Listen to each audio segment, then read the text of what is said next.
Olá, meus queridos, grande prazer estar aqui com vocês, trazendo aqui uma breve consideração sobre dois comentários interessantes de alguns que ficam indignados, né, com a apresentação que a gente faz aqui, e as pessoas têm todo o direito de expressar suas opiniões.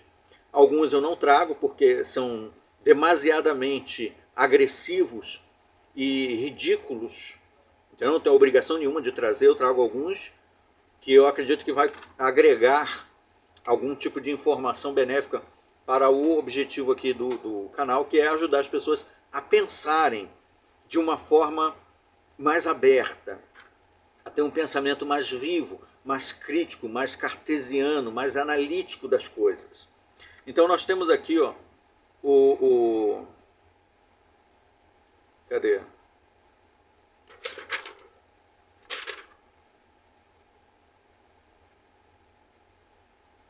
Comentário do rapaz que entrou aí defendendo o corpo governante, e ele disse primeiro, falou assim, Paulo dos Santos: Alexandre, por que você não conserta os TJs?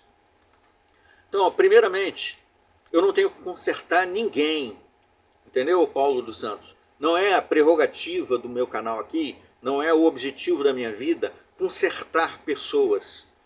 As pessoas é que devem se consertar, se elas assim entenderem que precisam ser consertadas, entendeu? São elas. Alguns deixam que líderes religiosos tentem manipular a sua vida, como com cordas de marionetes. Talvez seja o seu caso, né? É esse o seu caso aí, que você foi consertado pelo corpo governante do seu ponto de vista, e você acha que eu devo consertar as TJ, já que eu estou apontando alguns pontos aqui que o corpo governante foge do que a Bíblia ensina. Bom, uma coisa é eu apontar aquilo que o corpo governante ensina em desacordo com o que a Bíblia diz. Outra coisa é eu tentar consertar uma organização. Para que eu vou fazer isso? Consertar uma organização. Como se tivesse algum objetivo ter essa organização.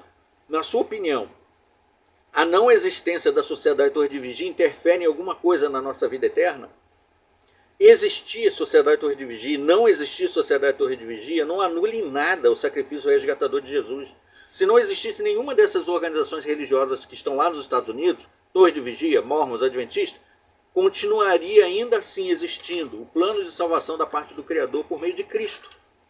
Então, para mim, existir Torre de Vigia, não existir Torre de Vigia, não muda em nada a minha esperança de vida eterna, e nem a das pessoas, entendeu? Agora, aquelas que estão apegadas a uma organização religiosa como meio de salvação, essas precisam prestar atenção.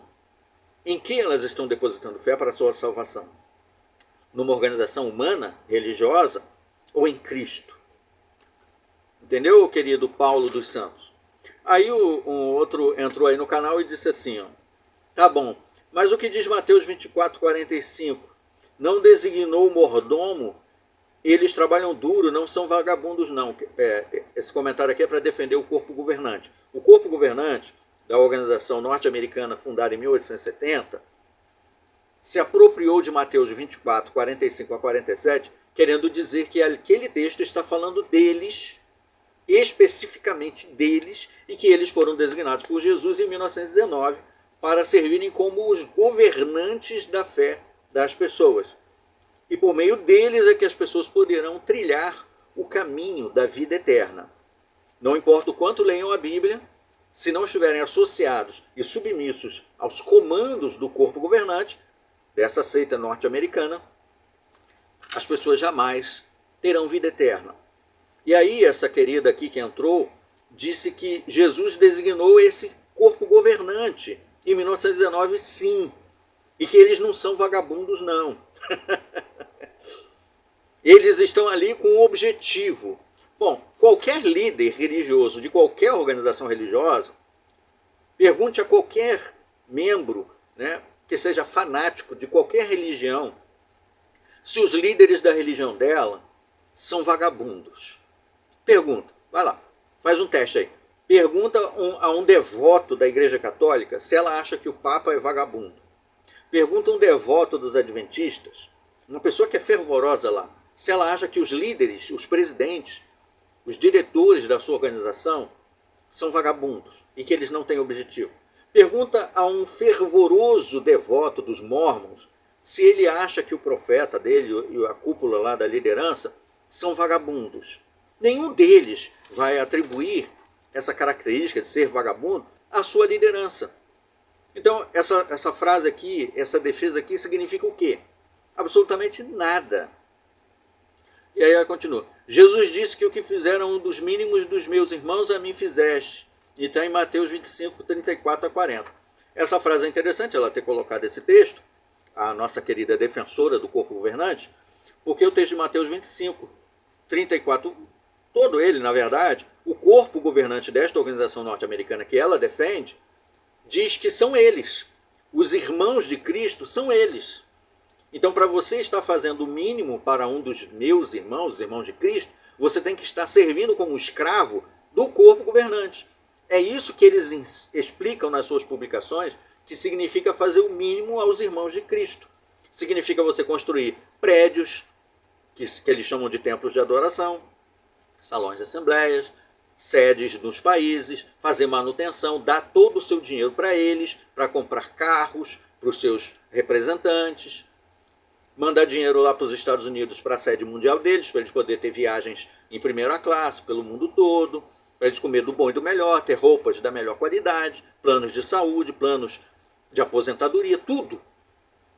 Isso é o que eles ensinam que significa fazer o mínimo para os meus irmãos, os irmãos de Cristo. Porque os irmãos de Cristo são apenas eles, os líderes desta organização. Os outros são irmãos de quem? Hein, querida defensora do corpo governante? Aí ela diz, ó, o donativo são voluntários de coração. Pergunta para os dizimistas, pergunta para todos os que contribuem lá nos adventistas, nos mormons, em qualquer organização religiosa que você encontrar, onde as pessoas fazem donativos, se elas são obrigadas a dar alguma coisa, ou se elas dão voluntariamente de coração. Pergunte. Veja quantos vão dizer que são obrigados a dar. Os devotos, aqueles que amam aquela organização, aqueles que defendem a sua liderança como sendo os representantes de Deus. Pergunte a qualquer um desses devotos se os donativos que eles fazem são forçados ou se eles fazem isso voluntariamente. Você vai se surpreender, porque a resposta em uníssono de todos é: nós damos de coração porque damos voluntariamente para Deus. Quer seja dízimo, quer seja coleta, quer sejam as resoluções, como tem na organização norte-americana que a querida aqui está defendendo. Resoluções para tudo.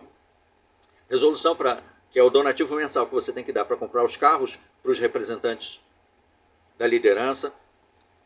Donativos mensais que eles precisam dar para construção de prédios, de salões, para reformas de salões, para a obra mundial, para isso, para aquilo, para aquilo. São tantas resoluções que ultrapassam o valor de dízimos, se fossem dízimos. Não se faz coleta. Precisa fazer coleta? Já que todas as religiões que angariam donativos fazem coletas, ou as pessoas vão lá nas caixas de contribuições e colocam. Algumas fazem as coletas, passa a sacolinha, né? E o pessoal coloca ali os donativos voluntários. Voluntários. Todos são voluntários. É obrigado.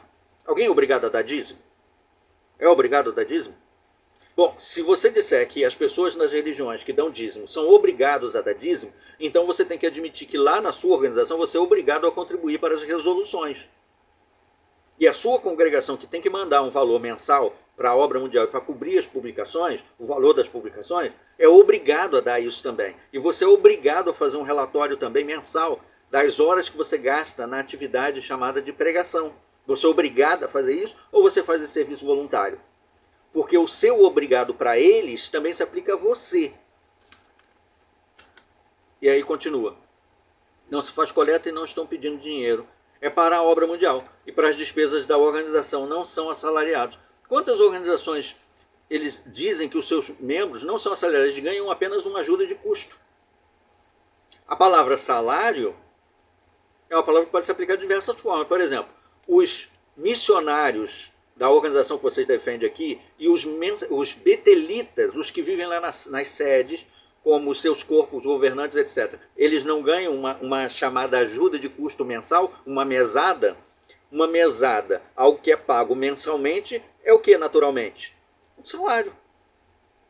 O trabalhador é digno do seu salário, diz a Bíblia, não é? Então, quer você chame de ajuda de custo, mesada, donativo, auxílio, algum bônus ou salário, muda o quê? No resultado final, não são recursos financeiros que são dados mensalmente em troca de algo que foi feito? Só mudou a nomenclatura, o resultado é o mesmo. Então essa palavra aqui, essa falácia, e tentar dizer que ele é assalariado e o outro não é, é só para poder diminuir um e elevar outro. Mas no final não serve para nada. Nada. Nada do que foi dito aqui serve para absolutamente nada. Só serve para um objetivo, aliás.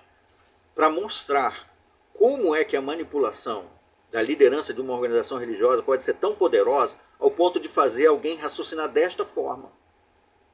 E aí está um exemplo para vocês. Então é por isso que eu trouxe esses dois comentários aqui, para ilustrar como pensam alguns que são manipulados por líderes espertos de seitas de controle mental. Eu agradeço aí a atenção de vocês. Até os nossos próximos vídeos. Até lá.